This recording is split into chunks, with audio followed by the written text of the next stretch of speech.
Baik, jadi selamat malam untuk semua. Sekali lagi, saya sampaikan bahwa malam ini kita belajar bagaimana menyusun laporan praktek kerja lapangan.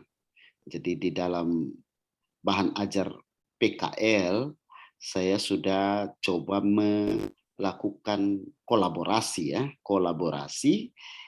antara bahan pembelajaran atau bahan panduan waktu kalian sebelum turun ke lokasi PKL antara prodi PJJ dan juga prodi TPIPP. TPIPP. Ya, sebetulnya kalau kita bicara tentang PKL itu apa, sebenarnya PKL itu pada dasarnya dibuat dengan tujuan untuk membekali para mahasiswa dengan pengetahuan, pemahaman maupun penerapan dari berbagai pelaksanaan pekerjaan konstruksi. Jadi titik berat kita itu ada pada pelaksanaan pekerjaan konstruksi. Jadi pelaksanaannya ya. Nah, di dalam pelaksanaan pekerjaan konstruksi itu kemudian nanti kita akan memperoleh kesempatan pertama paling tidak untuk melihat kenyataan di lapangan. Itu seperti apa antara yang kita pelajari di teori maupun yang sudah dikerjakan di lapangan atau aplikasinya ya. Nah, nanti berbagai pekerjaan konstruksi tentu sesuai dengan masing-masing punya fokus. Kemarin itu telah dilakukan pengamatan. Jadi setelah melakukan pengamatan lapangan atau observasi lapangan, kemudian nanti kita susun dalam bentuk laporan. Nah, sebenarnya ada hal yang ditekankan melalui pelaksanaan PKL. Yang pertama, tata cara. Jadi ketika kita melakukan praktek kerja lapangan, yang kita bisa peroleh atau kita amati dan kita pahami adalah bagaimana tata cara atau metode pelaksanaan konstruksinya. Yang kedua, jika di dalam pelaksanaan itu ada kasus, ada masalah, maka bagaimana solusi yang dipakai untuk menyelesaikan masalah-masalah di lapangan. Yang berikut, kalau di PKL itu ada teknologi-teknologi konstruksi mungkin yang bisa kita peroleh ketika kita melihat langsung di lapangan, termasuk bagaimana mengelola konstruksinya supaya tepat waktu, tepat mutu, tepat biaya. Kemudian kita pun tahu tentang organisasi proyek itu seperti apa, lalu aspek-aspek legal seperti kontrak, pengendalian kontrak. Nah, itu yang nanti harus bisa kita identifikasi, lalu kita pahami bagaimana menerapkan antara teori dan praktek di lapangan. Nah, biasanya di dalam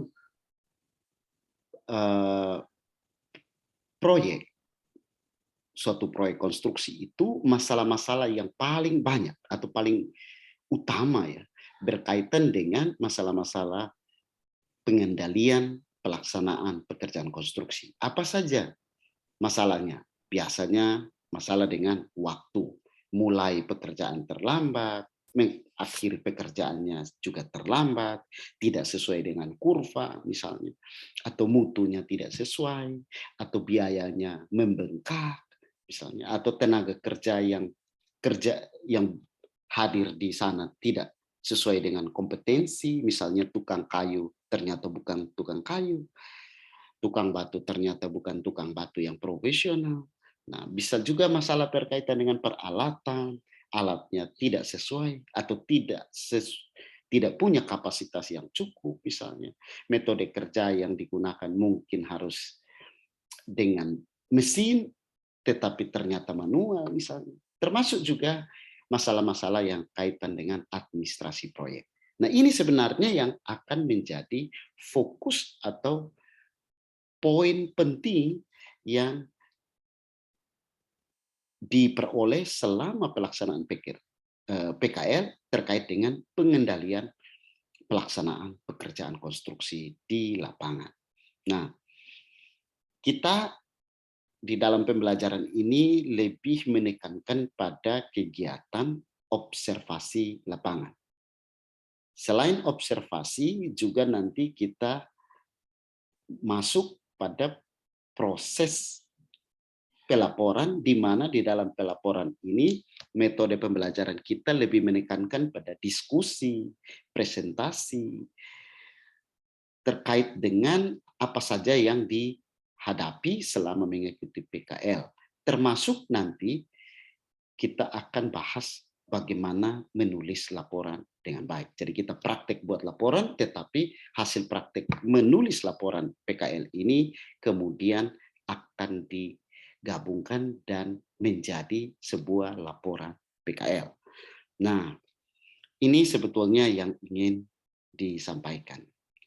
Untuk pembelajaran nanti yang penting di dalam diskusi ataupun presentasi ataupun pelaporan yang akan saya nilai ialah sejauh mana mahasiswa itu bisa memahami pelaksanaan kontrak, baik dari struktur organisasi proyeknya, kemudian bagaimana fungsi-fungsi dari setiap struktur, ada personil, ada tugas, kemudian pelaksanaan pekerjaan itu klausul-klausul apa yang mengatur tentang pelaksanaan pekerjaan, kemudian bagaimana cara membaca gambar, spesifikasi, membuat laporan, dan kemudian antara gambar, spesifikasi itu bisa diterapkan di lapangan.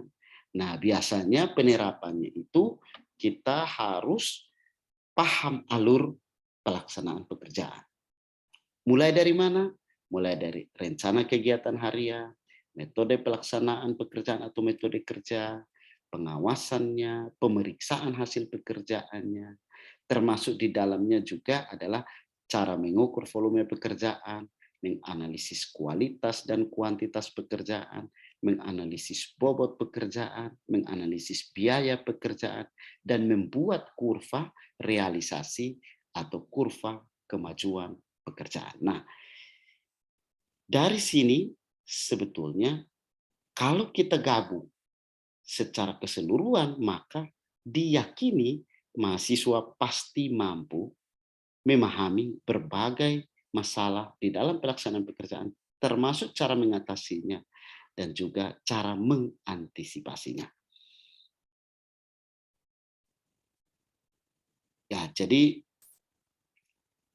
di dalam PKL itu yang kita harapkan mahasiswa punya pengetahuan, pemahaman, serta mampu membedakan berbagai metode kerja di dalam bidang teknik sipil, terutama terkait dengan bagaimana memilih, melaksanakan langkah-langkah pelaksanaan pekerjaan sesuai dengan topik ataupun permasalahan pekerjaan yang mahasiswa pilih, termasuk harus menghindari cara-cara tidak terpuji. Misalnya memanipulasi waktu PKL, memanipulasi volume, dimensi, spesifikasi teknis, dan banyak hal-hal lain yang sebetulnya menunjukkan sifat-sifat yang tidak terpuji. Nah, kita akan bagi dua pembahasan. Pertama PKL. Jadi minggu pertama sampai minggu ke-8 itu kalian sudah melakukan praktek kerja lapangan. Mulai dari waktu itu surat menyurat PKL, izinnya keluar, kemudian kalian ke lapangan lalu laksanakan kegiatan. Nah, sekarang kita akan masuk pada laporan kegiatan pelaksanaan PKL karena pelaksanaannya sudah selesai. Nah, nanti di laporan kegiatan pelaksanaan PKL ini akan ada asistensi, akan ada presentasi. Presentasi itu jangan buat yang terlalu rumit-rumit ya, mungkin kita akan diskusi ada satu topik yang menurut saya misalnya saya butuh penjelasan, butuh klarifikasi dari kalian mahasiswa yang menulis, maka tentu saya minta salah satu presentasi dari tulisannya, lalu nanti kita bahas sama-sama. Oke, jadi itu yang saya sampaikan. Kemudian penilaiannya 30% itu dari mentor di lokasi PKL. Jadi setiap lokasi itu sudah ada nilainya. Misalnya kalian dapat nilai 80, maka dikali bobot 30%. Sementara saya dikasih kewenangan untuk menilai 70% dari bobot total, gitu ya. Nah, supaya tidak ada tugas-tugas harian, kuis tidak ada. Pokoknya kalian kerjakan saja laporannya, karena nanti habis itu ada penilaian akhir. Tetapi dalam proses sampai dengan laporan itu selesai, nah di situ pasti saya akan menilai sejauh mana keterlibatan aktif atau partisipasi aktifnya, kemudian mengikuti saran-saran ataupun petunjuk-petunjuk yang ada di dalam bahan ajar. Nah, itu yang saya nilai. Jadi semakin kalian presisi di dalam menuliskan laporan PKL merujuk pada ketentuan atau tata cara penyusunan sebagaimana yang saya sampaikan di dalam bahan ajar ini, maka nilainya pasti jauh lebih baik daripada ambil misalnya punya senior tahun lalu diedit-edit. Ya, jadi saya harap tidaklah. Kita harus belajar jujur dan belajar menulis yang baik menggunakan segala daya nalar kita.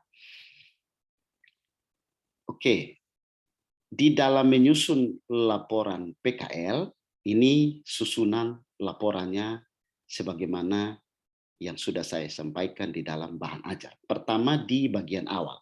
Saya kira kalau di bagian awal itu cover atau halaman kulitnya, itu biasanya ada logo paling atas, kemudian di bawah logo itu ada tulisan laporan PKL, di bawah tulisan laporan PKL ada judul PKL-nya, kemudian di bawah judul PKL ada tulisan small cap yang menerangkan tentang tujuan penulisan laporan PKL itu apa. Di bawahnya lagi ada nama mahasiswa, di bawahnya lagi ada NIM, kemudian program studi, jenjangnya S1 terapa, jurusannya apa, nama institusinya apa, misal institusinya adalah Politeknik Negeri Kupang, tahun berapa laporan ini ditulis.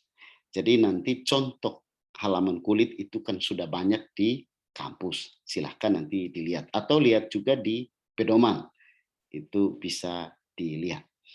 Kemudian di halaman judul sebenarnya tidak ada beda juga dengan halaman kulit atau halaman sampul. Yang membedakannya cuman di halaman judul itu informasi yang diberikan itu dituliskan di dalam kertas HVS. Ya, jadi nanti di HVS. Kemudian ada halaman pengesahan. Nah, halaman pengesahan ini biasanya ada persetujuan dosen pembimbing PKL, kemudian ketua jurusan.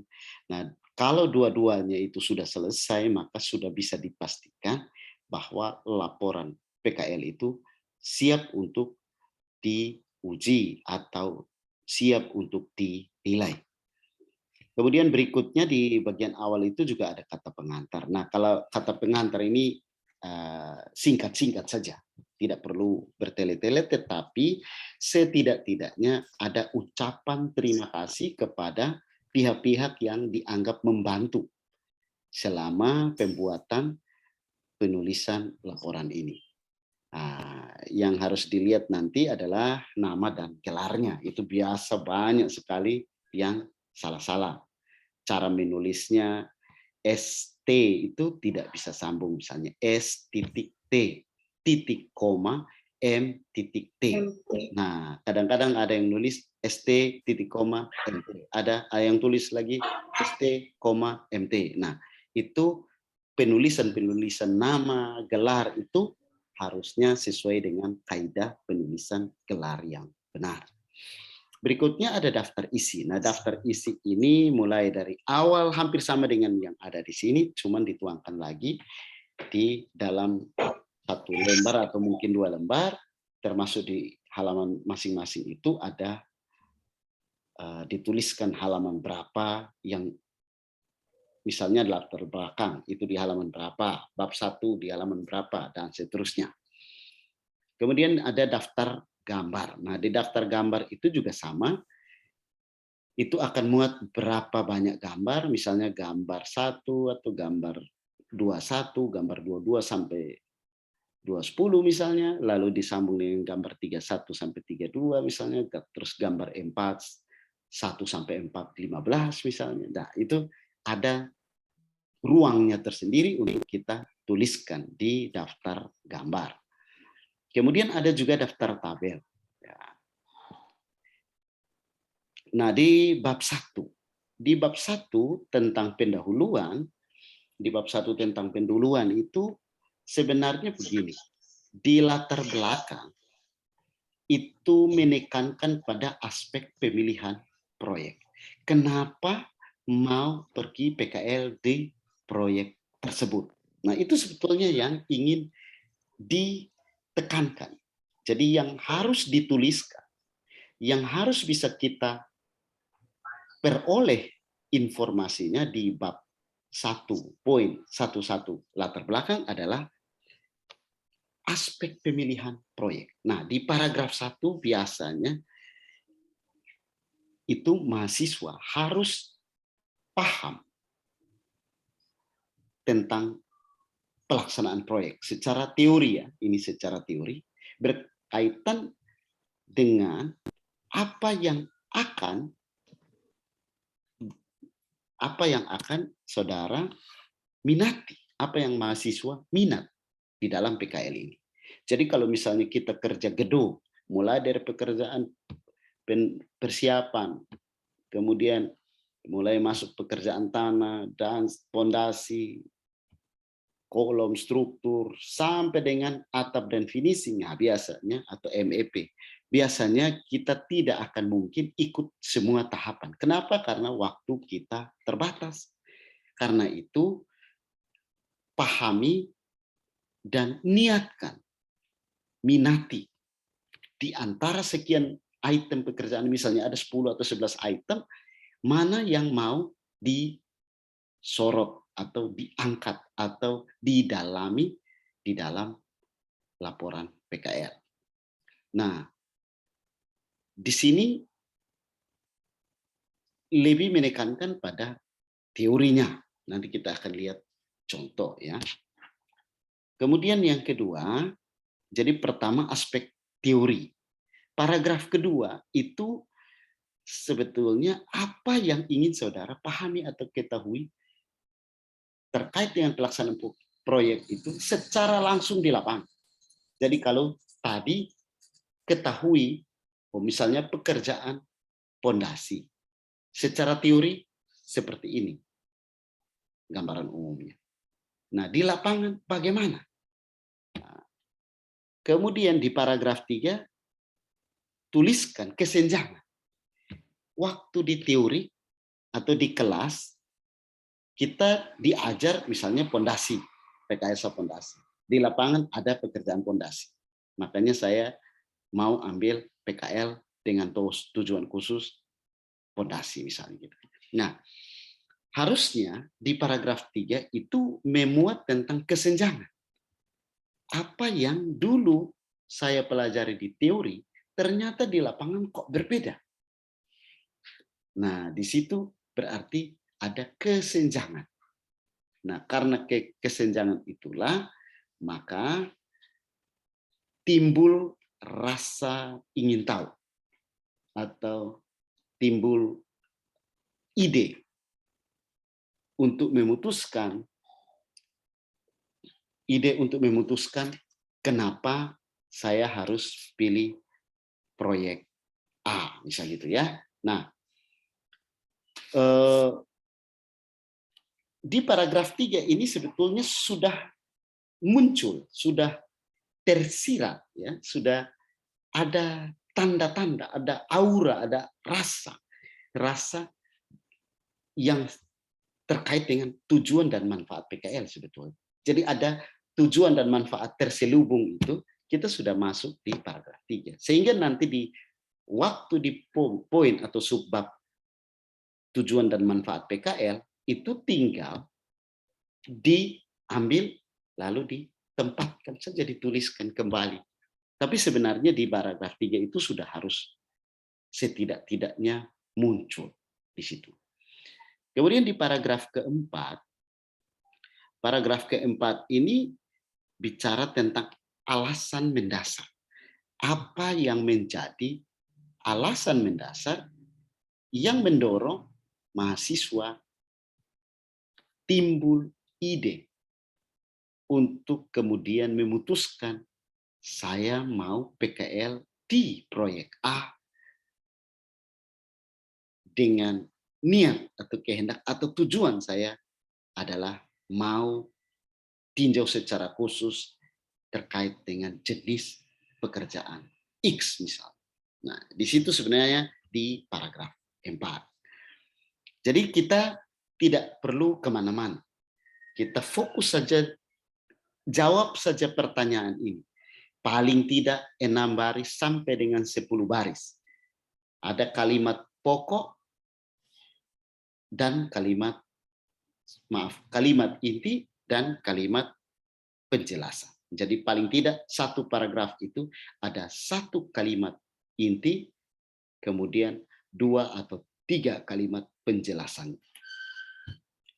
Kemudian nanti di tujuan penulisan. Nah, di tujuan penulisan ini ada 2. Pertama, tujuan PKL itu sendiri. Kenapa mau PKL di situ? Jadi sebenarnya tujuan PKL itu dapat dari mana? Ada di paragraf 3. Sementara tujuan proyek, kalau tujuan proyek itu tidak didapat dari paragraf di sini. 1, 2, 3, 4 tidak ada. Adanya di mana tujuan proyek? Biasanya ada di kerangka acuan kerja lapangan atau di dokumen-dokumen lain di lapangan. Jadi ada di pemilik proyek atau setidak-tidaknya karena kita punya teknik wawancara pada saat PKL pasti kita tahu kenapa proyek ini dilaksanakan. Jadi ada tujuan proyeknya di situ. Kemudian di waktu pelaksanaan. Nah, waktu pelaksanaan ini juga deskripsinya singkat, padat, jelas. Dalam bentuk paragraf atau number list. Jadi bukan berbentuk tabel. Kalau bentuk tabel itu nanti di bab yang lain. Kalau di sini cukup buat seperti paragraf atau cukup dituliskan dalam bentuk number list. Number list itu kalau ini kategori number list. 1, 2, apa isinya? 2, ini format atau bentuk number list.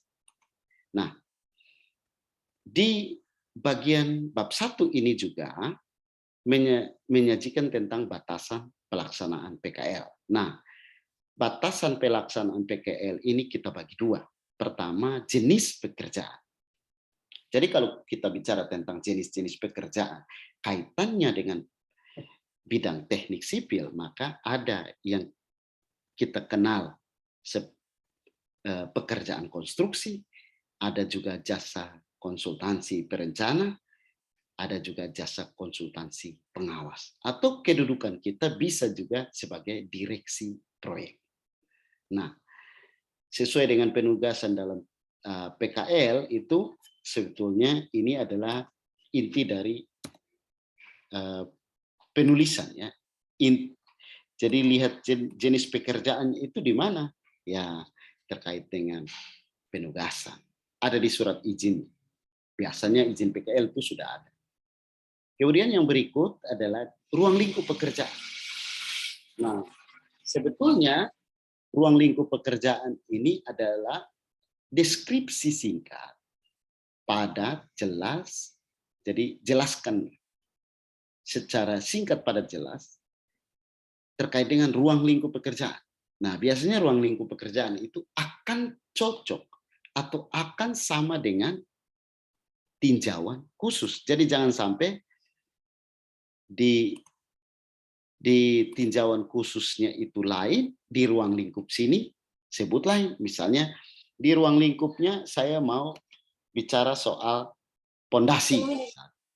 Ternyata di tinjauan khusus kalian lihatnya ke galian tanah. Nah, itu artinya tidak konsisten, harus konsisten, harus sudah dideskripsi atau sudah dijelaskan pada 142. Jadi nanti ke bab 4 itu tinjauan khusus tidak perlu bingung-bingung, tidak perlu ganti-ganti. Karena memang sudah ditetapkan lebih dahulu pada ruang lingkup pekerjaan. Nah, kalau sistematika penulisan, ya tinggal tulis saja sistematika pelaporan. PKL ini disampaikan dengan format atau dengan susunan, misalnya sebagai berikut: 1, apa, 2, apa, 3, 4. Nah, biasanya sistematika penulisan ini hampir sama dengan daftar isi. Tetapi di bagian ini contoh penjelasannya itu hanya garis-garis besar. Hampir sama dengan daftar isi, tetapi disusun dengan format yang berbentuk paragraf atau kombinasi paragraf dengan number list. Jadi tulis paragraf seperti yang saya tampilkan ini, kemudian ditambah lagi number list, ya cari lagi part. Misalnya, oh saya ingin ketemu Pak A. Nah, itu dituliskan secara rinci. Bagaimana nanti mulai dari pendahuluan sampai dengan kesimpulan. Kira-kira itu. Di landasan teori ini juga harus disusun sesuai dengan pola deduktif. Deduktif itu pola dari yang luas ke sempit, cara berpikirnya atau cara memaparkannya. Jadi dari yang luas ke yang sempit. Ini saya kasih titik-titik karena tidak tahu apa saja isinya. Tetapi saya coba kasih contoh nanti di bawah.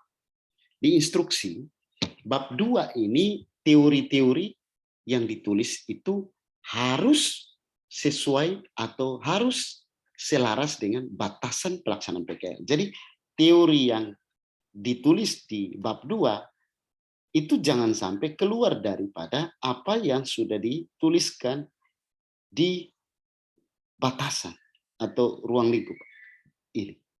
Apa yang sudah masuk di dalam ruang lingkup pekerjaan, itulah yang sebetulnya dituliskan di bagian yang kedua.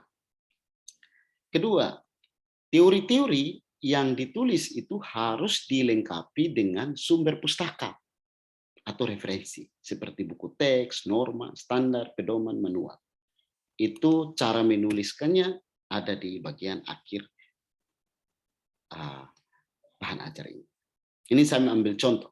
Ini contoh supaya nanti bisa digunakan. Misalnya judul PKL-nya adalah tinjauan pelaksanaan pekerjaan perkerasan lapis pondasi jalan pada proyek pembangunan ruas jalan X di Kabupaten Y. Nah, kalau kita punya judul atau kita minat, ini bagian dari minat ya. Ini karena saya berminat untuk melakukan tinjauan atas pelaksanaan pekerjaan lapis pondasi jalan. Misalnya, maka Kalau saya judulnya begini, saya akan susun pertama dari yang paling luas ini mana. Kalau kita lihat proyek pembangunan ruas jalan X di Kabupaten Y, tinjauan pelaksanaan pekerjaan lapis pondasi jalan. Berarti kita harus mulai dari jalan itu sendiri. Jalan, apa sih jalan? Kemudian yang tadi kita sebut sebagai lapis pondasi jalan, itu biasanya ada di perkerasan jalan.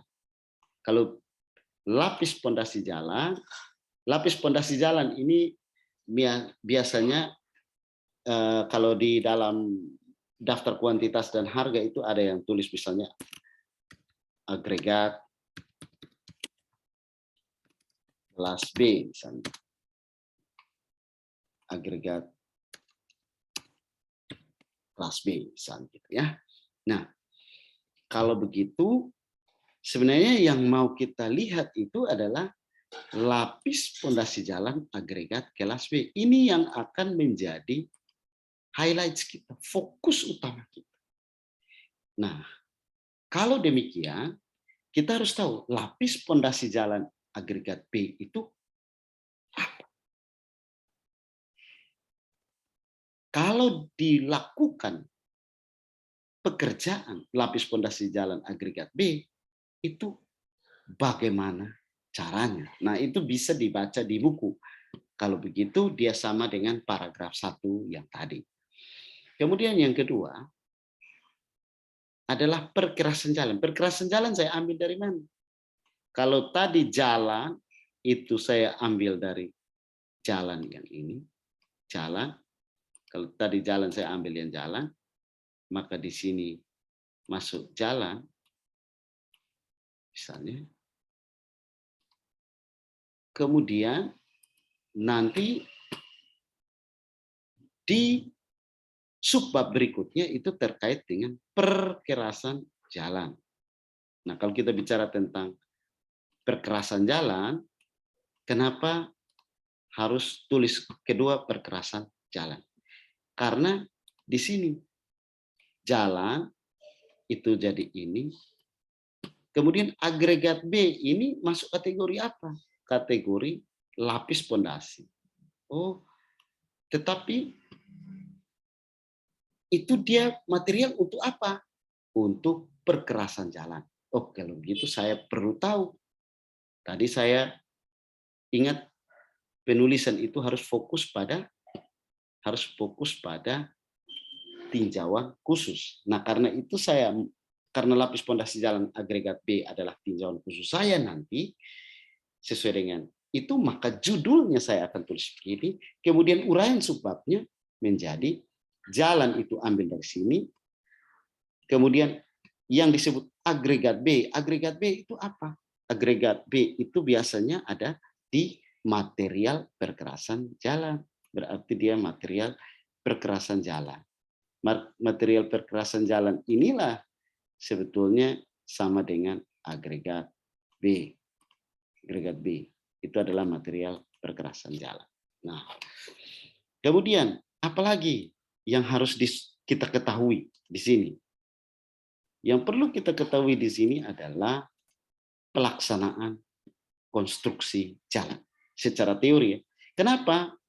Berikutnya adalah pelaksanaan konstruksi jalan, karena yang mau kita tinjau adalah pelaksanaan pekerjaan lapis pondasi jalan agregat kelas B. Berarti yang kita laksanakan adalah pelaksanaan pekerjaan konstruksi jalan, gitu ya. Itulah jadi 23. Kemudian ini ada manajemen konstruksi. Nah, ini juga biasanya harus kita masuk ke dalam susunan bab 2. Kenapa? Apapun pekerjaannya, pekerjaan itu bisa jadi tidak terlaksana atau dia terlaksana tetapi melampaui waktu yang ditetapkan. Maka kita perlu tahu tentang bagaimana manajemen konstruksinya. Terkait dengan biayanya, biaya konstruksinya, mutunya, waktunya. Kemudian di lapis pondasi jalan. Nah, ini contoh Itu yang terakhir. Jadi pertama itu jalan, ambil dari sini. Perkerasan jalan itu adalah lapis pondasi jalan agregat B, itu kategorinya perkerasan jalan. Kemudian tinjauan pelaksanaan pekerjaan, ya untuk agregat B berarti cocok dengan material perkerasan jalan. Nah, kayak gitu. Kemudian yang mau kita amati lebih dalam adalah apa? Tinjauan khususnya, ya pelaksanaan pekerjaan. Berarti di sini kita tulis pelaksanaan pekerjaan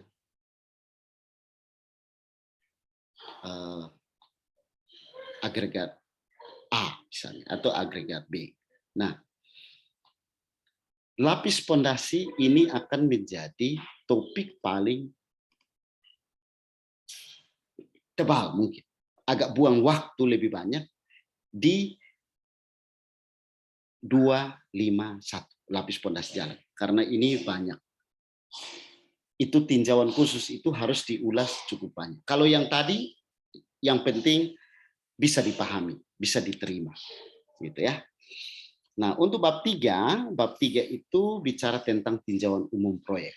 Tinjauan umum proyek itu kita bagi 4.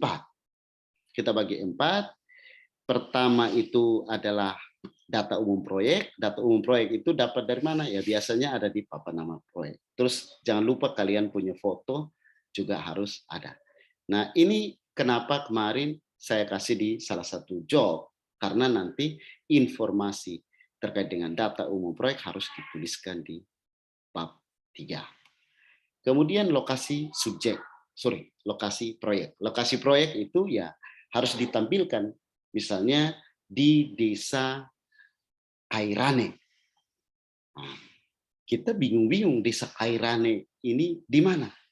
Ternyata desa Kairane kalau kita tampilkan lokasi desanya pada peta, maka kita akan lihat, oh ini provinsi NTT. Kalau misalnya dia bilang Kairane itu ada di Kupang Timur atau di Abi Oeveto Timur, contoh ini saya seandainya di situ betul, maka untuk orang tahu bahwa oh ternyata desa Kairane itu ada di kecamatan X di Kabupaten Kupang Provinsi NTT, maka saya harus lokasi proyek tunjukkan, berikanlah penjelasan singkat, lalu tunjukkan di mana peta provinsi NTT, kabupaten atau kota Kupang, desa atau kelurahan.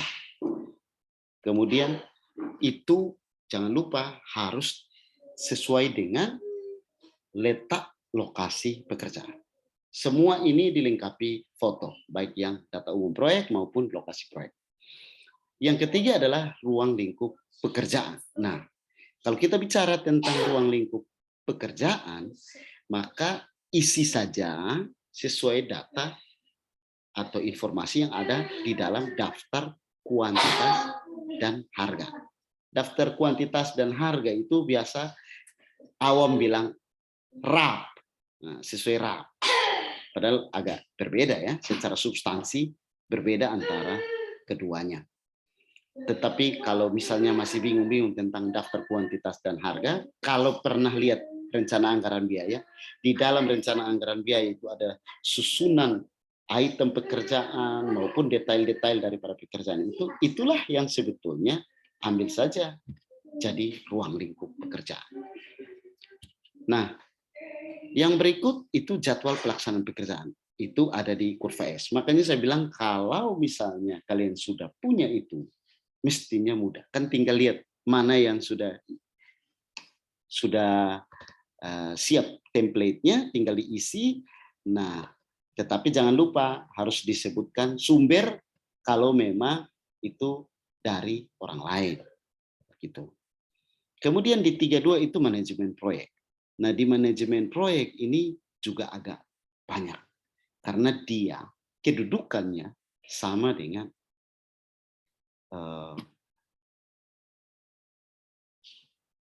pelaksanaan yang lain. Misalnya teknis ya.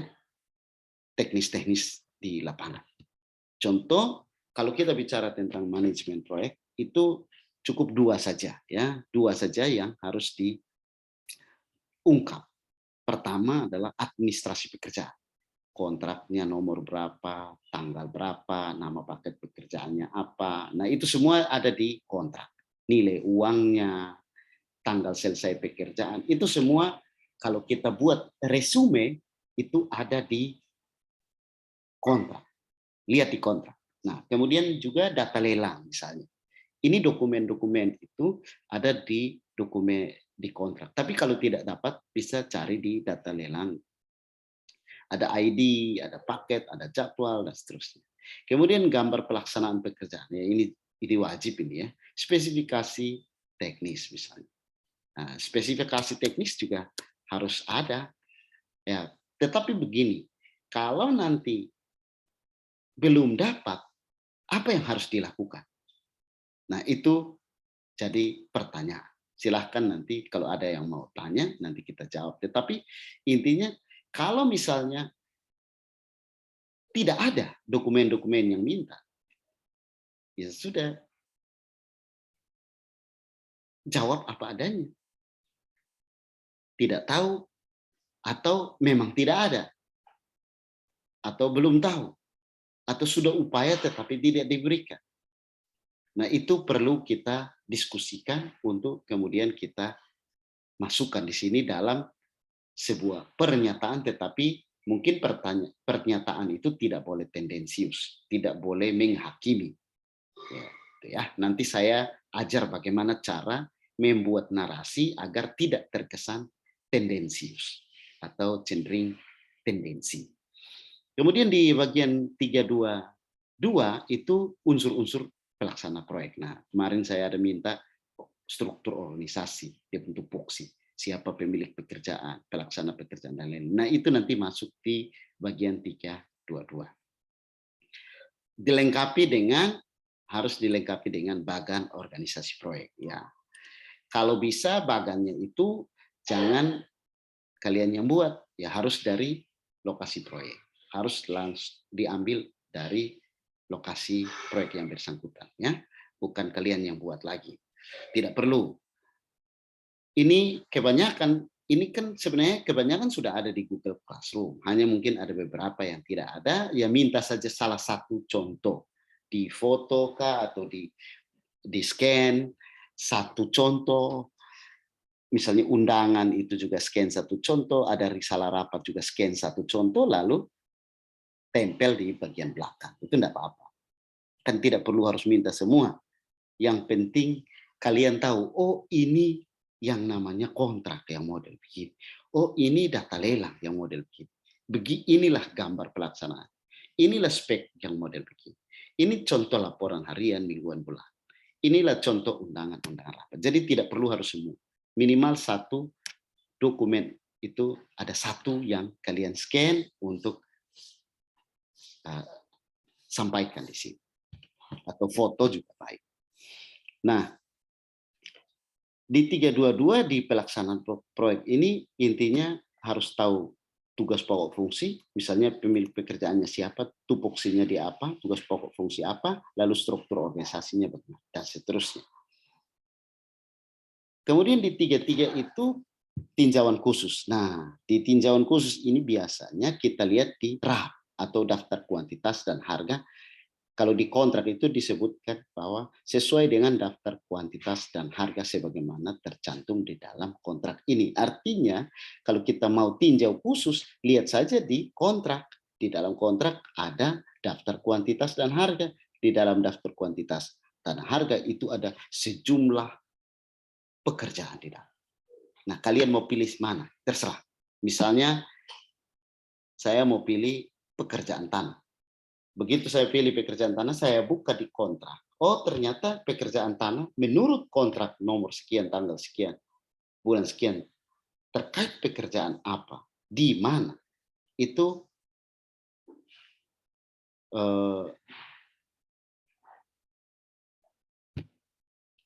menuliskan bahwa ada pekerjaan tanah yang di dalamnya ada 4 jenis atau item pekerjaan. Itu galian tanah biasa, galian tanah cadas, timbunan pilihan, dari sumber galian, dan seterusnya. Nah, di permasalahan-permasalahan pekerjaan itu juga nanti harus diungkap. Selama PKL apa yang kira-kira menjadi masalah di sana, di lapangan. Apakah masalah itu terkait administrasi pekerjaan atau permasalahan fisik pekerjaan. Contoh masalah administrasi pekerjaan. Di dalam penawaran ada tenaga ahli 4 orang, asisten tenaga ahlinya 3 orang. Berarti ada 7 orang yang punya keahlian-keahlian tertentu yang terlibat langsung di proyek atau selama proyek berlangsung. Nah, apakah ada atau tidak? Karena di dalam dokumen penawaran itu ditawarkan, tetapi mungkin di lapangan hanya 1-2 orang. Nah, itu namanya masalah administrasi pekerjaan. Atau misalnya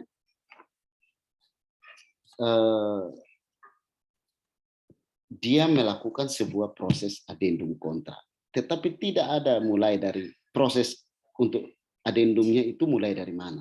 Misalnya adendum tentang apa? Ada CCO, ada tambah kurang pekerjaan. Maka dia harus mulai kapan pengukurannya, dengan cara apa diukur, hasil dianalisis, siapa yang periksa analisis tersebut, sudah ada berita rapat atau belum, rapat kajian misalnya, kemudian mana berita acaranya. Nah, kalau itu semua terkait dengan masalah administrasi. Kalau masalah fisik pekerjaan biasa, kebanyakan entah ada yang cor tiba-tiba begitu buka cor-coran itu ada honeycomb atau keroposnya besar. Nah, itu misalnya pekerjaan, masalah fisiknya dan lain-lain. Nah, di sini mahasiswa bisa memilih fokusnya mau di ruang lingkup yang mana, permasalahan yang terkait itu apa. Itu silahkan pilih saja. Kemudian harus ingat setiap penjelasan itu harus ada foto-foto untuk mendukung serta membuktikan kebenaran dan keterlaksanaan pekerjaan sesuai dengan yang dijelaskan. Jadi kalau misalnya galian tanah biasa itu fotonya misalnya kita jelaskan, pertama buat A, kedua buat B, ketiga buat C, keempat buat Y, itu langkah-langkah pekerjaan. Maka buktikan itu dengan foto yang menggambarkan keterlaksanaan pekerjaan. Jadi sebelum digali, fotonya saat digali, setelah digali, kemudian diukur kembali, kemudian oh ternyata ada galian lanjutan untuk kasih lebar kah, kasih dalam kah, kemudian itu diukur lagi, lalu dianalisis lagi. Nah, itu biasanya harus kita tulis secara singkat pada jelas, tetapi lengkapi dengan foto-foto pelaksanaan agar menjadi bukti kebenaran dan keterlaksanaan PKL. Kemudian juga tulis secara jelas dan rinci apa peran saudara selama PKL, peran mahasiswa. Misalnya selama saya PKL, saya bertugas sebagai salah satu tenaga atau membantu salah satu tenaga teknis dari kontraktor untuk urus apa tugasnya. Misalnya saya punya urusan adalah cek suhu HRS sebelum dilakukan penghamparan. Nah, hal-hal begini harus dituliskan supaya menggambarkan keterlaksanaan. Di bab 4, kesimpulan dan saran. Jadi berdasarkan pengalaman dan hasil pelaksanaan selama PKL berlangsung, maka dapat disimpulkan pertama apa, kedua apa. Nah, kesimpulannya itu misalnya pekerjaannya baik sesuai gambar atau spek misalnya, atau yang kedua ada ketidakmampuan atau mungkin itu terlalu tendensi ya. Disimpulkan bahwa pelaksanaan pekerjaan ini belum taat pada jadwal pelaksanaan pekerjaan yang ditetapkan atau ditawarkan. Karena itu deviasi, ada penyimpangan progres sebesar misalnya 5%, 7%, ya, tergantung dari laporan harian mingguan, bulanan. Kemudian mungkin juga bisa disimpulkan bahwa oh banyak sekali hambatan yang saya alami selama proses berlangsung, misalnya dari hambatan dari eh, masyarakat, dari alam, dari lingkungan sosial, dan seterusnya. Kesimpulan itu hanya fokus pada aspek tinjauan khusus proyek. Jadi jangan urut dari awal sampai akhir. Khusus yang tinjauan khusus tadi. Ambil apa? Misalnya tadi pekerjaan tanah. Ya, kesimpulan terkait dengan itu saja. Kemudian di saran itu juga harus sarankan khusus kepada mahasiswa yang akan PL tahun berikut, bukan kepada pihak proyek. Itu tidak perlu. Ya. Kemudian di daftar pustaka, nah ini cara menulisnya, siapa pengarangnya, tahun berapa dia karang, apa yang dia karang, misalnya buku, siapa yang terbitkan, di mana kok buku itu terbit. Ini pola menulis daftar pustaka, salah satu contoh yang juga diakui resmi. Ada gaya yang lain, ada gaya penulisan yang lain, tetapi tidak selalu itu menjadi apa namanya fokus. Ini pilihan, gaya pilihan. Ada style macam-macam terkait dengan daftar pustaka ini. Penulisan itu punya gaya macam-macam, style macam-macam. Di lampiran itu harus ada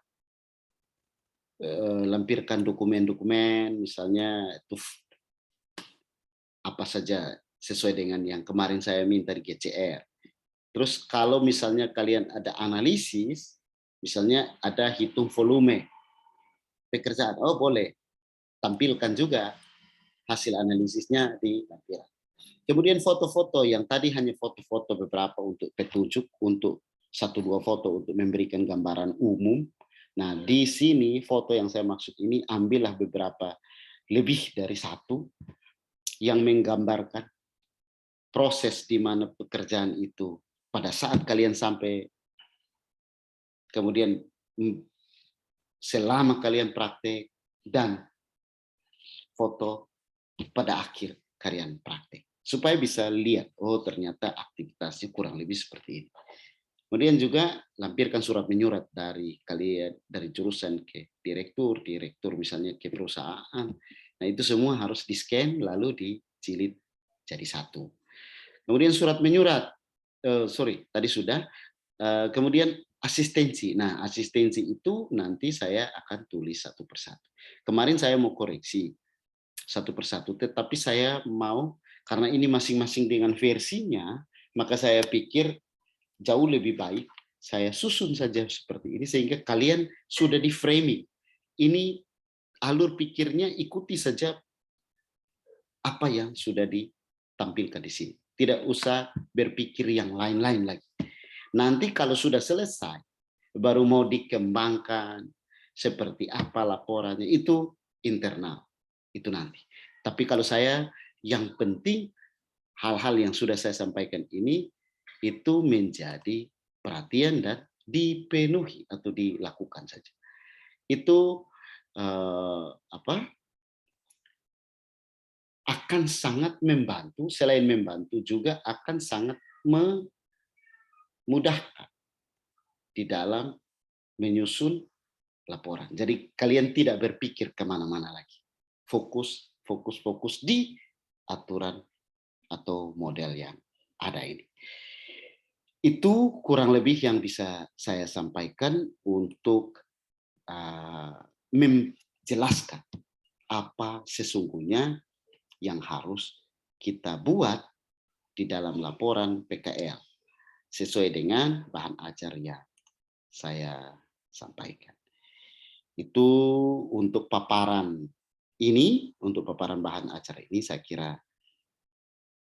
cukup, dan saya nanti mohon mungkin 10 menit, 15 menit untuk kita coba lihat salah satu teman punya, hanya khusus bahas di latar belakang, kemudian di tujuan. Kurang lebih itu saja kita lihat. Kita lihat sama-sama ya. Nanti kita lihat sama-sama. Demikian, terima kasih untuk perhatiannya.